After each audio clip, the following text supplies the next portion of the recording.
Mga katropa, sabi pala na isang kilalang doktor na ang pagkain na ito ay isa sa pinakamaksustansyang pagkain. Tama o mali? Kararating lang namin ni Mrs. mga katropa galing sa trabaho at pareho kaming gutom.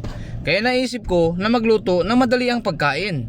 Kaya ito, mag-harvest ako ngayon ng aking pananim na kangkong dito sa aking mini garden. At nang may maisahog tayo sa ating lulutuin ngayon. Kaya ayan fresh na fresh yan mga katropa fresh from the garden. At ready na ang ating ricados para sa ating lulutuin ngayon. Kaya magluto na tayo. Here we go! Mainit na ang ating kawali, kaya pwede na tayong maglagay ngayon ng cooking oil. At isunod natin ang ating garlic, onion, at kung gusto ninyo na mangang ngayong pagkaluto, lagyan nyo ito ng green chili. Tapos isunod natin ang ating sardinas at nang magisa na ito. Ayan, at lagyan natin ng tubig ang lata para makuha natin ang excess na sauce nito. Alright?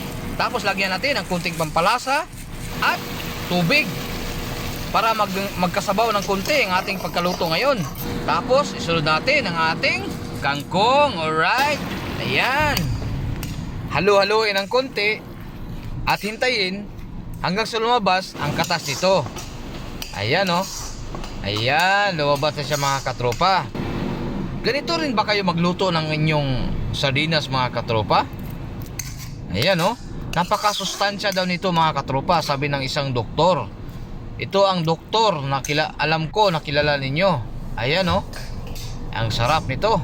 Then plating dayon ta mga katropa para may makuha tayong picture and video bago tayo kumain. Ayan kalami judaning pinubring sudan mga katropa Ayan kaon na ta mga katropa sarap mga katropa, sarap. Lami kayo.